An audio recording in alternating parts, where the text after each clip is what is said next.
وہ اس لیے کہ مجھے اچھی طرح معلوم ہے کہ ان کپڑوں میں میری ہر چیز واضح نظر آتی ہے، میرے ابھار بھی، یہاں تک کہ میری گلابی چڑیا کے پر بھی نیچے سے واضح محسوس ہوتے ہیں۔ لیکن میں فوراً ہی ان سے مل کر واپس چلی گئی۔ کھانے کے بعد ہم لوگ ایسے ہی باتیں کرنے میں مصروف ہو گئے۔ میں نے اپنی بہنوئی سے دوبارہ شوہر کے لیے کسی اچھی سی نوکری کی بات کی۔ وہ میری بات سن کر میرے آنے کا مقصد جان گئے، مگر ان کی وہی پہلے کی طرح ٹال مٹول کرنے کی عادت۔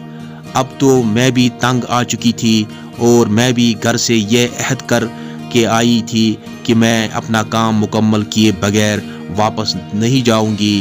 رات کو وہ سونے کے لیے اپنے روم میں چلے گئے، مگر مجھے تجس ہوا کہ دیکھوں تو صحیح کہ کیا ان کی زندگی بھی میری اور میرے شوہر کی طرح ہی چل رہی ہے۔ اسی لیے میں نے کھڑکی سے ذرا سا جھانکا، مگر اندر کا نظارہ دیکھ کر میں حیران رہ گئی، کیونکہ میرے بہن ان کے ساتھ بیڈ پر سونے کی بجائے پاس پڑے صوفے پر سو رہی ہے۔ مجھے تو یہ دیکھ کر زبردست شاک لگا۔ اب تو میرا دماغ بند ہو چکا تھا کہ بھلا یہ سب کیسے ہو سکتا۔ میں نے دیکھا تو میری بہن سو گئی تھی۔ میں نے جلدی سے کچن کا رخ کیا اور ایک مزے کی کافی بنانے لگی۔ میں نے 2 کپ کافی بنا کر میز پر رکھی، پھر اپنے بہنوں کے روم کا دروازہ کھٹکھٹایا۔ اس نے کچھ دیر بعد ہی دروازہ کھولا تو مجھے اپنے کمرے کے باہر یوں دیکھ کر ان کی آنکھوں میں چمک پیدا ہو گئی، مگر میں نے ان سے پوچھا کہ آپ مصروف تو نہیں ہے؟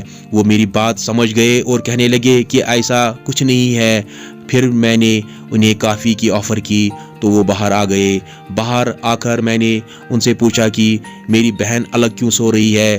یہ سن کر ان کے چہرے کا رنگ اڑ گیا، مگر میں نے بات بدل لی اور ان سے اپنے شوہر کے لیے نوکری کی بات شروع کی۔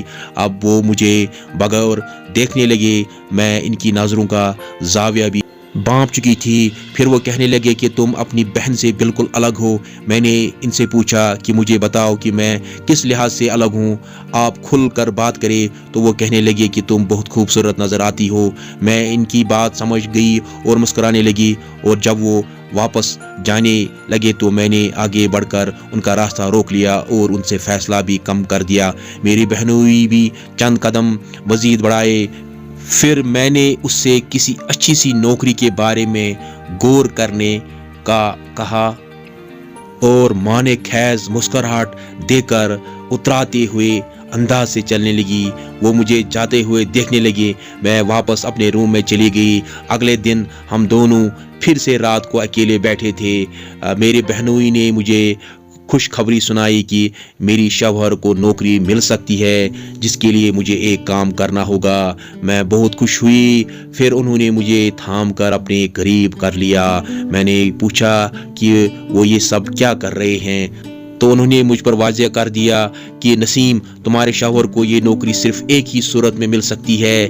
میں ان کی یہ بات سمجھ چکی تھی، مگر پھر بھی پوچھنے لگی کہ بدلے میں آپ کیا چاہتے ہیں؟ وہ کہنے لگے کہ نسیم، آپ کو شوہر کی پریشانی ہے اور مجھے اپنی بیوی کی، اور اگر میں اپنے شوہر کی پریشانی دور کرنا چاہتی ہوں تو مجھے ان کی بیوی کی پریشانی دور کرنا ہوگا، کیونکہ ان کی بیوی ان کے طلب پوری نہیں کر سکتی۔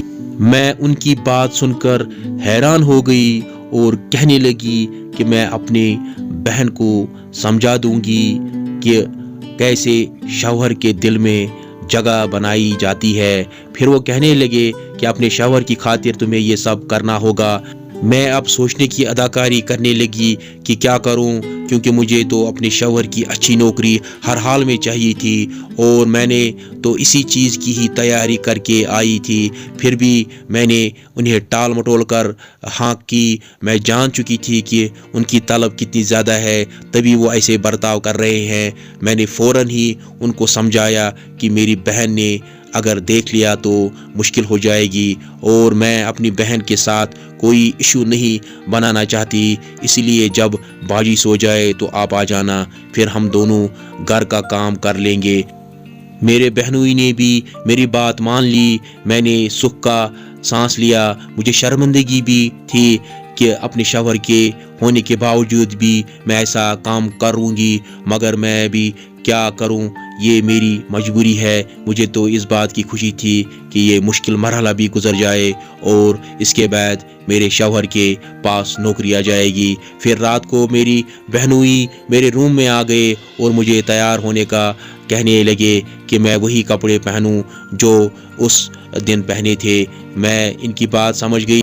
کچھ دیر بعد میں پوری طرح سے تیار ہو کر ان کے سامنے آئی تو وہ مجھے دیکھنے لگے اور اپنے دونوں ہاتھ مجھ پر رکھ کر مجھے محسوس کرنے لگے۔ ان کے ہر عمل میں جوش تھا مگر میرے تو ہوش اڑے ہوئے تھے کیونکہ وہ کافی ماہر لگ رہے تھے۔